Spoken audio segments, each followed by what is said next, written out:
వాటన్నింటినీ కలిపి రాష్ట్ర ప్రభుత్వానికి ఒక రిప్రజెంటేషన్ మన రౌండ్ టేబుల్ సమావేశం తరపున ఇద్దాము అనేది ఒకటి. తర్వాత ఈ వ్యవసాయ బడ్జెట్ మీద మొత్తం రాష్ట్ర వ్యాప్తంగానే జిల్లా కేంద్రాలు, మండల కేంద్రాలు అన్నింటిలో కూడా రౌండ్ టేబుల్ సమావేశాలు నిర్వహించి రైతాంగానికి వివరించేటువంటి ప్రయత్నం కూడా చేద్దాం. అయితే దీంట్లో కొన్ని పాజిటివ్ అంశాలు కూడా ఉన్నాయి ఈ బడ్జెట్ కి సంబంధించినటువంటి దాంట్లో. లాస్ట్ ఇయర్ బడ్జెట్ లో యాంత్రీకరణకు 100 కోట్లు కేటాయించారు. ఈసారి 344 కోట్లు కేటాయించారు. అంటే 244 కోట్లు యాంత్రీకరణకు పెంచారు. గతంలో తెలంగాణ వచ్చినటువంటి కొత్తలో యాంత్రీకరణకు డబ్బులు ఎక్కువ కేటాయించేవారు. ట్రాక్టర్లు, తర్వాత హార్వెస్టర్స్ ఇట్లాంటివన్నీ ఎక్కువ సబ్సిడీ మీద ఇచ్చారు. దాదాపు 50%, 70-80% సబ్సిడీ మీద ఇచ్చినవి. అవి ఈ కాలంలో తగ్గించిండ్రు. పోయినసారి 100 కోట్లు ఉంటే ఈసారి 344 కోట్లు కేటాయించారు. అదొక పాజిటివ్ అంశం. తర్వాత గిరిజన రైతులకు 100% సబ్సిడీ మీద సోలార్ పంపు సెట్లు 2,01,000 కుటుంబాలకు 100% సబ్సిడీతోన సోలార్ పంపు సెట్లు ఇవ్వడానికి బడ్జెట్ లో ప్రతిపాదన చేశారు. అది ఒక సానుకూలమైనటువంటిది, దాన్ని మనం ఆహ్వానించాల్సినటువంటి అంశం. తర్వాత బోనస్ కు సంబంధించి ఇచ్చిన హామీ ఏమో ఎన్నికల మేనిఫెస్టోలో పెట్టిన హామీ చాలా 6 పంటలకు బోనస్ ఇస్తామన్నారు. గత సంవత్సరంతో పోలిస్తే బోనస్ కు డబ్బులు పెంచారు. ఇప్పుడు 3,500 కోట్లు బోనస్, పంటల బోనస్ కోసం పెట్టారు. అంటే ఇప్పుడు సన్న వడ్లకు ఇచ్చేటువంటిది కాకుండా అదనంగా కొన్ని పంటలకు ఇవ్వాలని, అంటే పప్పు ధాన్యాలు, నూనె దినుసులు ఇట్లాంటి వాటికి కూడా ఇవ్వాలని వాళ్ళ ఎన్నికల మేనిఫెస్టోలో పెట్టిన దాంట్లోనేమో వరి, మొక్కజొన్న, కందులు, సోయా, పత్తి, జొన్నలు ఈ 6 పంటలకు బోనస్ ఇవ్వాలని ఎన్నికల మేనిఫెస్టోలో పెట్టిన దాంట్లో ఇప్పుడు కొంత పెంచారు. అంటే పాజిటివ్ ఏంటంటే గత బడ్జెట్తో పోల్చినప్పుడు బోనస్ పెంచడం అనేటువంటిది మనం ఆహ్వానించాలి. ఈ 6 పంటలకు వాళ్ళ ఎన్నికల మేనిఫెస్టోలో పెట్టినట్లు ఇవ్వాలనేటువంటిది మన డిమాండ్. ఇవి కాకుండా మద్దతు ధర నిర్ణయిస్తామన్నారు. ఏది? మిర్చి, పసుపు, చెరుకు, ఎర్రజొన్న ఈ 4 పంటలకు మద్దతు ధర నిర్ణయిస్తే దానికంటే తక్కువ వస్తే వీళ్ళు ఇస్తామన్నారు. దానికి కూడా అది కూడా దానికి సంబంధించినటువంటి ప్రస్తావన దీంట్లో లేదు. తర్వాత ఇంకొక అంశం ఏంటంటే రైతు భరోసాకు సంబంధించి ఇప్పుడు ఇచ్చిన హామీ ఏమో 7,500, పంటకు ఎకరానికి 7,500, సంవత్సరానికి 15,000 రూపాయలు ఎకరానికి ఇవ్వాలి. కానీ ఇప్పుడు 2 పంటలకు మధ్యలో ఎగ్గొట్టింది. రైతు బంధు ఉన్నటువంటి దాన్ని ఒక పంటను ఎగ్గొట్టారు. తర్వాత ఇప్పుడు 6,000కు పెంచి లాస్ట్ ఇయర్ ఇచ్చారు. ఇచ్చింది ఒక పంటకి ఇచ్చారు, ఇప్పుడు మళ్ళీ ఒక పంటకు స్టార్ట్ చేశారు. ఒక ఎకరం వరకు వేసారు, మిగిలింది 20 రోజులలో వేస్తామని. ఇప్పుడు కేటాయించిన దాన్ని చూస్తే మాత్రం 6,000 వరకు అందరికీ ఇస్తామనేటువంటి అంశాన్ని పెట్టారు. అంటే మనం అడుగుతుందేమో 7,500 మీరు ఎన్నికల మేనిఫెస్టోలో పెట్టినట్లు ఇవ్వమని అడుగుతున్నాం. అయితే కేటాయింపులు మాత్రం 2 పంటలకు సరిపడినంత కేటాయింపులు అయితే చేశారు. అంటే 9,000 కోట్లు పంటకు చొప్పున కేటాయింపులు చేశారు. అయితే ఓవరాల్గా చూసినప్పుడు ఏంటంటే 3,24,000 కోట్ల బడ్జెట్లో వ్యవసాయం నుంచేమో ఆదాయం ఎక్కువ వస్తుందని ఎకనామిక్ సర్వేలో చెప్పారు. ఏది 1,00,000 కోట్ల పైన వ్యవసాయ రంగం నుంచి ఈ రాష్ట్రంలో ఆదాయం వస్తుంది. కేటాయింపులు చూస్తే వ్యవసాయం మీద ఆధారపడుతున్నటువంటి వాళ్ళు ఈ రోజుకి 50% మందికి పైగా తెలంగాణలో ఉన్నారు. ఇక్కడ 7.15% మాత్రమే కేటాయించారు. అంటే మొత్తం వ్యవసాయానికి కేటాయించిన బడ్జెట్లో ఇది పర్సెంటేజ్కి సంబంధించి సంఖ్య చాలా ఉన్నారు. దీని నుంచి ఆదాయం వస్తుందని చెప్పారు, కానీ ఆచరణలో చూసినప్పుడు దీనికి ఆ సంఖ్యలో ఉపాధి చూపిస్తున్నటువంటి సంఖ్యలో, ఆదాయం వస్తున్నటువంటి సంఖ్యలో కేటాయింపులు లేవు అనేటువంటి. వ్యవసాయంలో కోత ఉంది.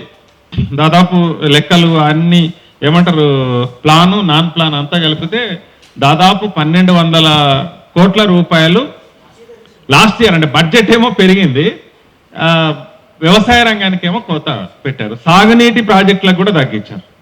సాగునీటి ప్రాజెక్టులకు కూడా గత సంవత్సరం కేటాయించిన దానికంటే 23,355 కోట్లు కేటాయిస్తే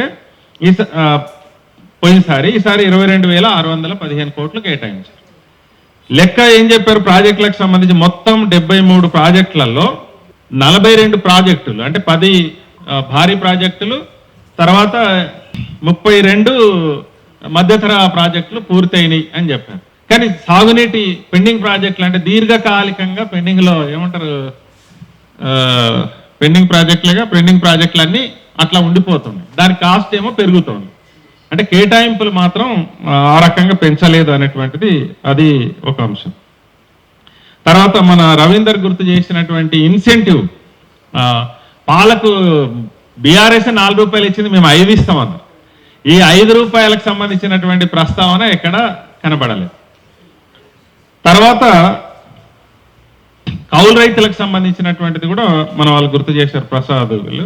కౌలు రైతులకు సంబంధించినటువంటి దాంట్లో ఈ రాష్ట్రంలో సాగవుతున్నటువంటి వ్యవసాయంలో 30% వ్యవసాయము వీళ్ళ ద్వారా అవుతుంది. 20 లక్షల మందికి పైగా కౌలు రైతులు ఈ రాష్ట్రంలో ఉన్నారు. చట్టం ఉంది, మనం 2011లో వచ్చినటువంటి చట్టాన్ని మనం అడాప్ట్ చేస్తున్నాము. ఎన్నికల మేనిఫెస్టోలో ఆ రోజు పిసిసి ప్రెసిడెంట్గా ఉన్నటువంటి రేవంత్ రెడ్డి గారు లేఖ రాసిండు బహిరంగంగా, మేము కౌలు రైతులను పట్టించుకుంటాం, కేసీఆర్ పట్టించుకోవట్లేదు. ఎన్నికల మేనిఫెస్టోలో పెట్టారు ఈ 15,000 రూపాయలు మేము కౌలు రైతులకు ఇస్తామన్నటువంటి. ఈ రాష్ట్రంలో జరుగుతున్నటువంటి ఆత్మహత్యలలో సగానికి పైగా కౌలు రైతులు. మరి దీన్ని ఆపాలనంటే ఖచ్చితంగా వీళ్ళకి సంబంధించినటువంటి ఆ రకమైనటువంటి ఏదైతే మీరు ఎన్నికల మేనిఫెస్టోలో హామీ ఇచ్చారో హామీని అమలు చేసేటువంటిది మాత్రం ఈ బడ్జెట్లో ఎక్కడ లేదు. వ్యవసాయ కూలీలకు కూడా అంతే, 12,000 రూపాయలు ఇస్తామన్నారు. ఆ 12,000 కూడా ఇప్పుడు కనీసం ఆ పథకం కింద అయినా కౌలు రైతులకు ఇవ్వచ్చు, అది కూడా ఇచ్చేటువంటి ప్రయత్నం లాస్ట్ బడ్జెట్లో 50 కోట్లు కేటాయించారు. ఇప్పుడు దానికి సంబంధించినటువంటి పెంపుదల ఏమీ కనబడతలేదు. తర్వాత మన జంగారెడ్డి గారు గుర్తు చేసినటువంటి విత్తనాలకు సంబంధించి, విత్తనాలు బ్రహ్మాండంగా పండిస్తున్నాం, కానీ మన దగ్గర విత్తనాల సబ్సిడీ ఉండేది. ఆ విత్తనాల సబ్సిడీకి సంబంధించినటువంటి ప్రస్తావన కూడా ఈ బడ్జెట్లో ఎక్కడా కనబడతలేదు. కాబట్టి దాన్ని కొనసాగించాలనేటువంటిది మన విజ్ఞప్తి. ఇంకొక పాజిటివ్ అంశం దీంట్లో ఏంటంటే పంటల బీమా అనేటువంటిది గత ప్రభుత్వం బీఆర్ఎస్ ప్రభుత్వం తీసేసింది. వీళ్ళు లాస్ట్ ఇయర్ బడ్జెట్లో కూడా డబ్బులు కేటాయించారు. ఈసారి 1886 కోట్ల రూపాయలు పంటల బీమాకు కేటాయించారు. అంటే ప్రధానమంత్రి ఫసల్ బీమా యోజనలో చేరడం కానీ లేదా ప్రత్యేకంగా మన దగ్గర పంటల బీమా పెట్టడం కానీ ఇది ఒక ప్రత్యేకమైనటువంటి ఒక పాజిటివ్గానే ఉంది. దీన్ని కూడా మనం ఆహ్వానించాల్సినటువంటి అంశాలని, పాజిటివ్గా ఉన్నటువంటి అంశాలని ఖచ్చితంగా మనం ఆహ్వానించాలి. అది పంటల బీమా వల్ల చాలా తీవ్రమైనటువంటి నష్టానికి గురవుతున్నారు. అది అమలు చేయాలనేటువంటిది మనం విజ్ఞప్తి చేస్తున్నాం. ఈ సవరణలతోన రాష్ట్ర ప్రభుత్వానికి మనం ఒక రిప్రజెంటేషన్ కూడా చేద్దాం అనేటువంటిది ఈ రౌండ్ టేబుల్ సమావేశం తరఫున మీకు అందరికి ముందు ప్రతిపాదన చేస్తూ భవిష్యత్తులో యాక్టివిటీ కూడా దీని మీద ఖచ్చితంగా తీసుకుందాం. ఎన్నికల మేనిఫెస్టోలో ఇచ్చినటువంటి హామీలన్నింటినీ అమలు చేసే దానికోసం భవిష్యత్తులో జరిగేటువంటి ఐక్య పోరాటాలు అంటే కేంద్రం మీద కూడా చేయాలనేటువంటిది ఒక మన వాళ్ళు మాట్లాడారు. ఇప్పుడు కేంద్రం మీద కూడా ఇప్పటికే సంయుక్త కిసాన్ మోర్చా చెప్పింది. యాక్చువల్గా రాష్ట్ర ప్రభుత్వం కూడా ఆ పోరాటంలో రావాలి. ఏంది రాష్ట్రాల నుంచి వెళ్తున్నటువంటి డబ్బులలో 2% వస్తున్నాయని చెప్తున్నారు. వాస్తవంగా 33% మించి ఇక్కడ నుంచి వెళ్ళినటువంటి డబ్బులలో తిరిగి రాష్ట్రానికి రావడం, దాని మీద కొట్లాడాలి. అంటే మనం ఇప్పుడు సంయుక్త కిసాన్ మోర్చా, ప్రజా సంఘాలు, లెఫ్ట్ పార్టీలు డిమాండ్ చేస్తుంది. కానీ ఇక్కడ ఉండేటువంటి రాష్ట్ర ప్రభుత్వం మన డబ్బుల్ని తీసుకెళ్లి కేంద్రం పెత్తనం చేస్తుంటే దాని మీద కొట్లాడాల్సినటువంటి బాధ్యత కూడా ఈ రాష్ట్ర ప్రభుత్వం మీద కూడా ఉంది. ఆ రకమైనటువంటి అంశాన్ని కూడా ఈ రాష్ట్ర ప్రభుత్వం దృష్టికి తీసుకెళ్దామని చెప్పి మీకు అందరికీ కోరుతూ ఈ రౌండ్ టేబుల్ సమావేశానికి వచ్చి విలువైనటువంటి సూచనలు, సలహాలు చేసినటువంటి అందరికీ ప్రత్యేకమైనటువంటి ధన్యవాదాలు. ముఖ్యంగా రంగన్న ఇతర మీటింగ్ కు వెళ్లాల్సి ఉండే జిల్లాకు, అయినా కానీ దీనికోసం ఉన్నారు. మన సీనియర్ నాయకులు మల్లారెడ్డి గారు, ఇతర మన ప్రజా సంఘాలు, అదే రకంగా మన భాస్కర్, విజయ్ ప్రత్యేకంగా దీనికోసం వచ్చారు. పత్రికా మీడియా మిత్రులందరికీ కూడా ప్రత్యేకమైనటువంటి ధన్యవాదాలు తెలియజేస్తూ సెలవు. నమస్కారం.